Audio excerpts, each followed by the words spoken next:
Ted Jones messed with the wrong melon farmers. Ted Jones, I also call him the eighth wonder of the real estate world. Ted Jones, who knows, it could be. Ted Jones? The Ted Jones World Podcast.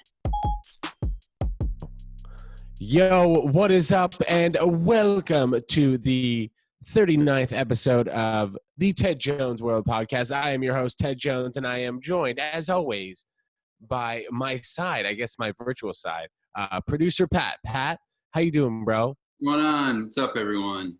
Dude, as you and I were just talking about right before we got on here, our hairs, I guess, unilaterally are a little bit out of control. I myself have not shaven in a few weeks. My hair's getting there, dude. Yours I see is getting there. You were just talking about it. So what are your thoughts, man? You gonna keep wearing the hoodie, or are you planning to get a cut soon, man, at the barber shop now that things are opening up slowly? I don't know, man. They just, in Connecticut, I think it was supposed to be last Wednesday is when they opened up like retail stores and outdoor seating for restaurants, and they were supposed to open hair salons and barbershops too, but at like the last minute he extended it to like June 1st, I think, for hair salons and barbershops.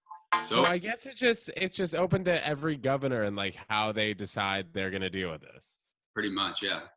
Because if it had anything to do with your boy Donny T running the show, he wants to get everything open. I think that's pretty clear. He's just saying that like all what? Stopped listening to Donald Trump. Like I used to watch his press briefings like every day. Yeah. And I just don't even it's pointless to even listen. I don't know what the guy's talking about. Right, but dude, people just like think that. I feel like people think that people probably stopped listening to him a long time ago, or at least we did on this side. And it's also crazy. What is it? Jack Dorsey, the guy who's the CEO of Twitter. He's donating all this money. He says he wants to get rid of all this money, all of his $4 billion by the time he's gone or whatever. By the time he's dead. But in the meantime, I feel like he can just censor Donny T a little bit on Twitter. Is that so bad, or just remove him completely? That's the whole dude. Twitter's going through a whole thing right now.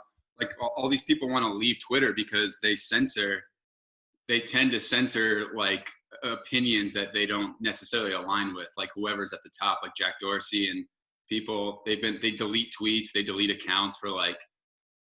And it seems to be like, from what I've read, it seems to be more lopsided on certain side of the political spectrum that they're deleting accounts from. I'm sure you can guess which sides, but yeah, I don't think censoring is a good idea, especially on Twitter. That was subtle.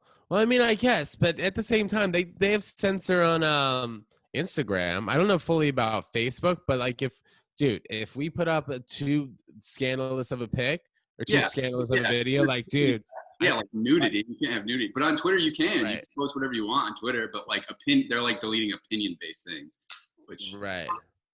Because Instagram has no problem like me posting the video of me smoking weed. You see that? I saw. Excellent, man. So, dude, I went to the CBD store the other day, asked if they had any THC. I don't know, man. They did not, unfortunately. So we'll see, man. I think it's still going to be legal soon.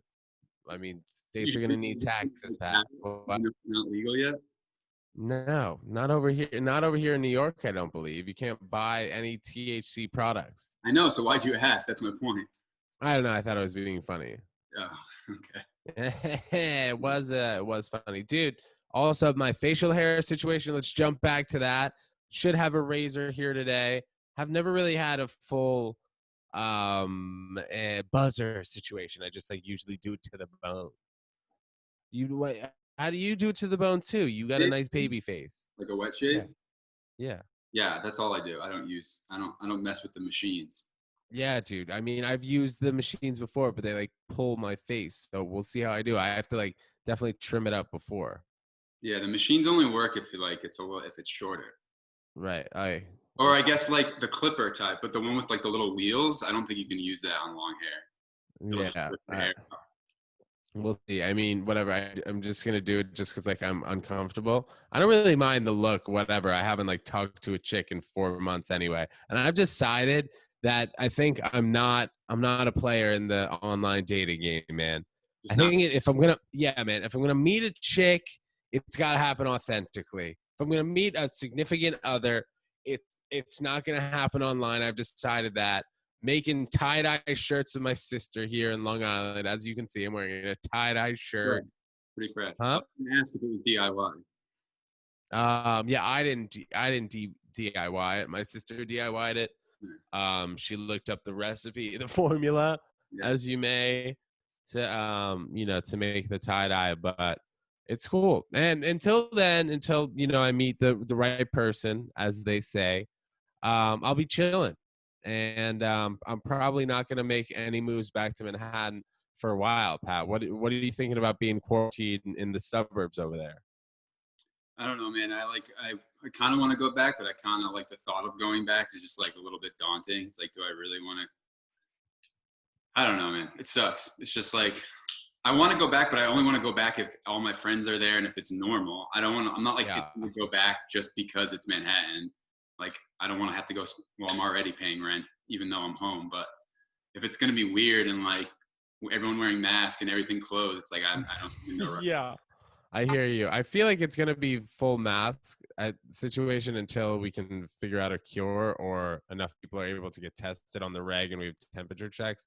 We'll see. But I think masks are going to probably be enforced. Maybe not for Donald Trump because he's not a fan of the masks, but whatever. And also I feel like being in the suburbs is the move now. So if anyone listening is in Manhattan right now, you got to let us know. How is it? Do you guys have any outdoor space? Hit us up, Ted Jones World on Instagram, Ted Jones World at gmail.com.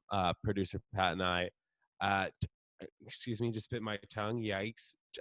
We check that frequently. So let us know. And also, if you're quarantined with a significant other, I think by now, I mean, since this started March 15th, you can go anywhere March 15th. Now it is late May. I think you got to start paying some bills. I'm just like this free ride or at least groceries. Yeah, man. It's gotta be a dual thing. You gotta pitch in. Yeah, especially if you both have jobs right now. And I feel like unemployment is really helping out a lot of people. Pat, have you heard otherwise or what?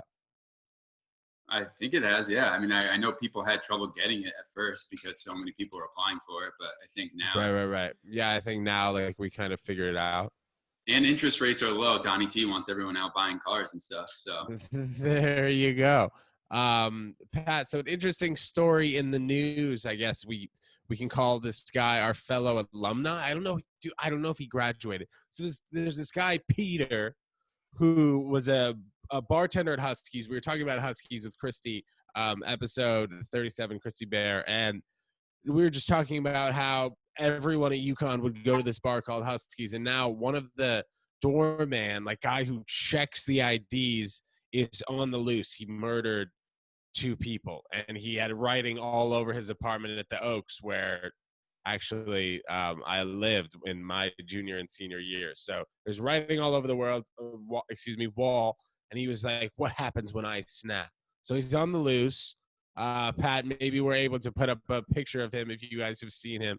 But Pat, you were the one who brought it up to me initially. You sent me the link. What is going on with that? Have you heard anything further or what? No, I check Twitter every now and then just to see updates, but I think he was last seen in like Pennsylvania, like near the Poconos, just like chilling near some train tracks, like a backpack full of guns. They're guessing that it's guns, but yeah, I don't know. That's so nuts. Is he a family up in the Poconos or no? He's just scavenging right now. No, I think he just went. I don't know. I think he just went out there. I'm not really sure.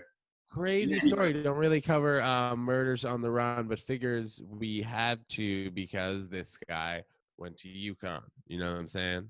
Yeah, scary stuff, man. So, Pat, how was your Memorial Day weekend, man? 6 feet apart from everyone or what? I didn't really do anything. I just kind of hung out at the house, ate some food. Nice. Went golfing on Friday. So that was. What'd you do? What? Went golfing on Friday, but other than that. Ooh, played 9 holes or 18 holes? What? 18, man. Come on. I don't miss that 9 hole shit. My man. All right, dude. Well, I had like a little day soiree situation. I know soiree means night, but had a few people over, socially distanced. And that was the first time I'm drinking all Guarandena. So I had watermelon tequila, first time in 12 weeks. I had a bunch of French fries because, French fries are vegan. And I'm still feeling it today, like 3 days later, the 72-hour hangover. You drank? But, now I know I've really never been a fan of drinking too much. And, yeah, I know why. I just feel super dehydrated. Yeah, man, you gotta get that Pedialyte.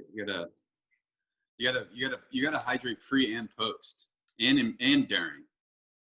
Right. And it's just like drinking water the entire time. And if you fall back at all, like forget about it, dude. If you fall back, what do you mean? I mean, like if you don't drink enough water over the time that, you're drinking alcohol, forget about it. So you got to really stay on brand with drinking all that water. Yeah. Shout. You know what I'm saying? Electrolyte pill or something.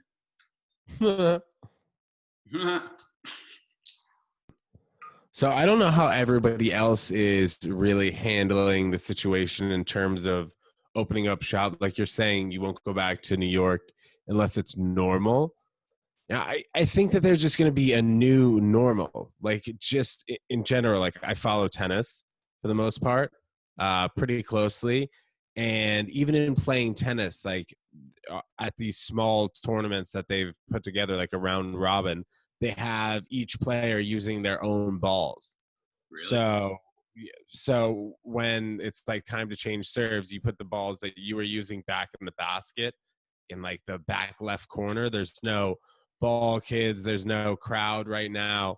We'll see what happens with the U.S. Open. Quentin Vega was talking to us about what's going to happen, but like nobody really knows like how are things going to proceed as normal, and what does new normal even look like? Are there going to be better masks that people can wear while playing sports? Like what the heck is going on, man? You've been wearing that, like that's some like Mad Max shit you've been wearing. That mask that you have. Oh yeah, dude. I have a high altitude mask. So I just wear that instead of like putting on the regular blue mask. Or is that just restrict oxygen flow? It's restricted oxygen flow. So it's But not. it has like a little thing that covers, my air from spewing all over the place. So I guess that's why I use that. So you're getting in aerobic shape while also protecting the others around you. Yeah, man, of course. Get that 2-in-1 to kill two birds with one stone.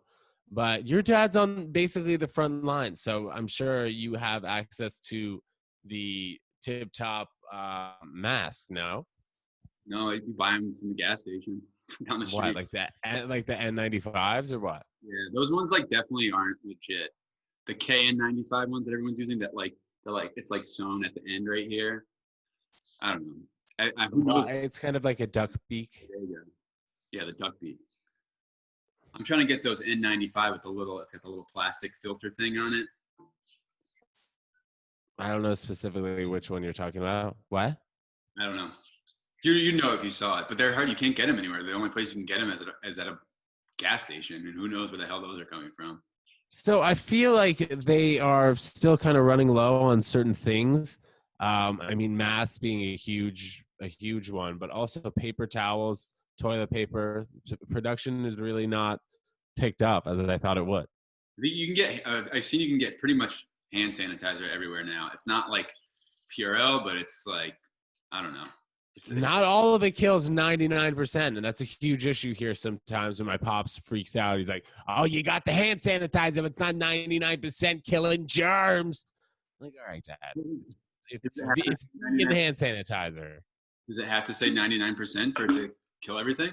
You know what? I don't know. That'd be a good question for a doctor.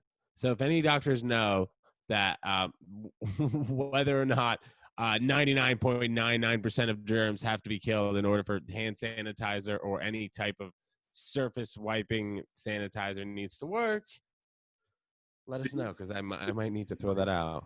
Like, what? Down in Missouri or over in Missouri at like the lake out there, Ozark Lake, and then in Maryland in like Ocean City on the boardwalk. Dude, there's people everywhere. They're like, there's just mass amounts of people out for the summer, and it's like they're not doing. So I think it's just gonna people are just gonna do what they want.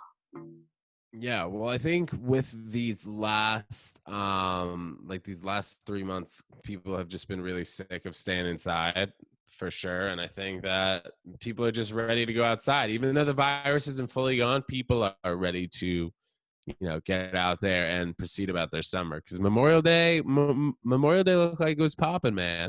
I saw some, posts on IG, and it was crazy out there, dude. What's your take on everyone who's like, the people who are like, it's a free country, like I don't have to wear a mask if I don't want, like blah blah blah. The people who are like there seems to be like two sides of it. The people who are like way too like, you can't take away my rights, and then the people who are like, you have to like, you can't go outside. I think that we've heard from enough people to just decide for ourselves in terms of like what makes sense, and if we really want to protect people, then like we need to cover our faces, from coughing if we have something. Like my sister, for example, who came this past weekend, really doesn't want to be within 6 feet of anyone, and that's just her decision. So everyone's going to take it however they want, but I think that in order to take some preventative measures, you really don't have to see that much of the news. Just know that masks do cover your face, and if you cough, your droplets won't travel as far, if at all. And if you're coughing into a mask and you're sick. Yeah, I don't mind wearing a mask, but there's people out there who are like freaking out because they think, the government is trying to like, enforce things on them. They're taking away. I hear what they're saying, but also if you do research just by yourself and don't think that it's a full conspiracy, then I think you'd wear a mask, man. I saw something on Instagram where it was like, you don't have to think of it, like, just think of it as like you're doing a good deed for the day. You're putting on a mask. It's very like, it's not that inconvenient, and you're helping. It's like potentially not spread for someone who might be, vulnerable to it. So, right, which apparently older people are pretty vulnerable to it. I mean, we've seen that in the deaths all over the place in terms of like nursing homes. I mean, there's deaths everywhere, all around. But I think that we've been told enough times that older folk are very prone to this disease. You know what I'm saying? Or virus. Is this even a disease? Virus? Virus. the disease, yeah, you get a disease from the virus. COVID. Interesting.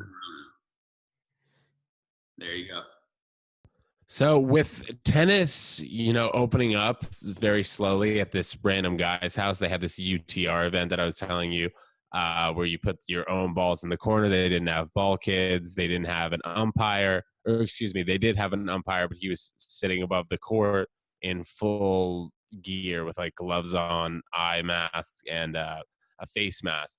But just in terms of like other sports going back to camp, maybe NBA coming back, the MLB is starting to open, I see in some places, June 1st. But like, it doesn't even seem that they could even come close to something like tennis in terms of keeping everyone at a distance, like the dugout, just transferring the amount of baseballs that they do between each other. Is anything really going to be fully the same? I don't know. Are fans going to come back? Well, I think we just have to kind of look at Europe and look at other places that have gone through this and see kind of how they're handling it. We were going through it at the same time, though.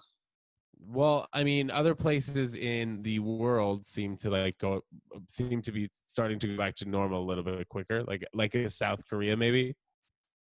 Yeah, I guess we have to look to them to figure it out. But I think it's just going to be the people who want to go are going to go. There's going to be less people who would attend a sporting event unless they knew it was totally safe. But they're going to cut. Didn't the MLB already cut player salaries? And then they wanted to, and then the players agreed, and then they wanted to come back and cut it again. Yeah, I didn't see for that second time, but I know the first time that they did. I'm not sure that they made a full decision, but I mean, as soon as the players go back to camp, I think like that's when they're going to fully start being paid, obviously. Mm-hmm. But there's still a question: are they going to be fully quarantined the entire time? What do you mean? Like, are they going to have to stay with their team and not be able to travel back and forth to their family? Probably, yeah. Yeah, I don't know, man. Crazy time. And also that's what they're talking about doing with the US Open, just having a number of people at one site and everyone kind of staying in the same hotel or two hotels that are very close to each other. Yeah. Just to contain this thing, man. Gotta contain it. But I hope everyone listening is having a great day, whatever day it may be, whatever time of day it may be. But as you can see here, well, I have my lights on, so it's a little bit light here. But Pat, it looks like daytime in your background. Am I right? Oh yeah, it's daytime here, pal. Yeah, word. So I hope everyone is having a great Guarandena, and this is just a good checkup. So let us know if you would like to hear on hear anything of good topic that we are saying. Sorry, man, I got fumbled up there towards the end. But Pat, excuse me, what did you say, bro? You fumbled the bag. Speaking of fumbled the bag, dude, the caller dad. When we're gonna talk about hear your take on the caller daddy girls. Oh, we were going to talk about that.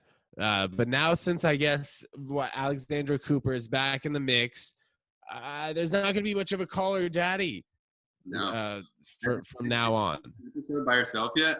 I know they changed like the cover, like the thumbnail of the album art of the podcast, but no, I'm not sure if all of you have heard of Call Her Daddy. It's a podcast that Pat and I have listened to before. It's just basically two girls who worked at Barstool Sports who just say the dirtiest things and have insane stories. And one of them, Alexandra Cooper, I have a crush on. And I've DM'd her before. I haven't heard back.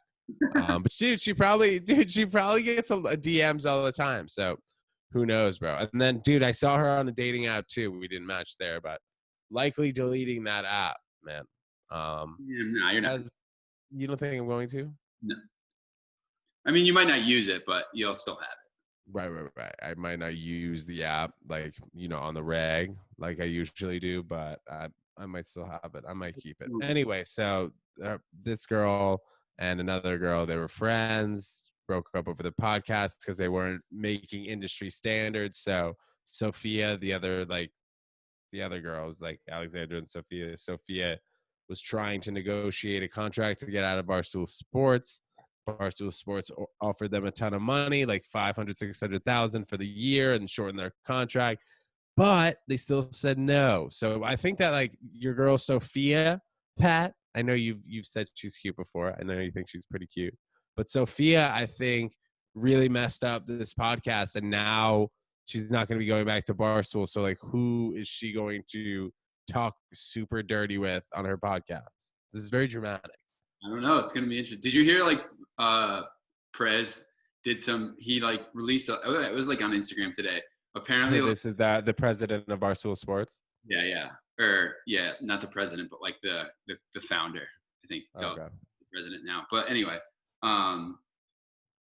she apparently, I think, so the guy, what's the boyfriend's name?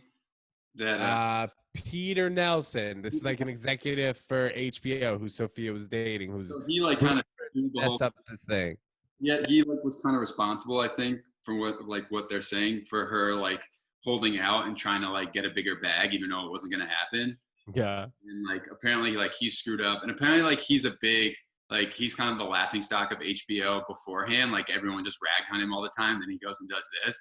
But apparently like Scooter Braun, Justin Bieber and like manager or Taylor Swift's former manager, apparently like called Erica Nardini, who's the CEO of Barstool, and like tried to like get 15% of Call Her Daddy back for Sophia. He called on Peter Nelson's behalf.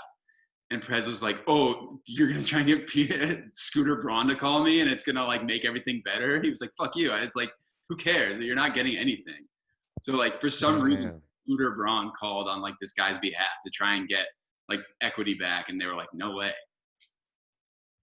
Damn, and that was after this whole, I guess, rooftop meeting. That was like the serious meeting that Sophia, Alexandra, and Dave had on Dave's roof, and like that was it. He offered everything on the table, put everything on the table.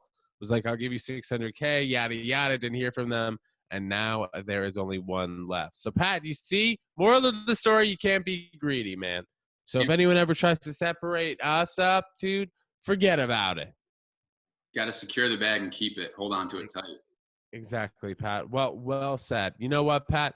I think on that note, we'll end this week with a with a quote that you just said. So once you have the bag, seal it tight. Everyone, thank you so much for joining in episode 39 with producer Pat. We'll see you next week, episode 40. Ooh, that's exciting. All right, thanks, guys. Peace.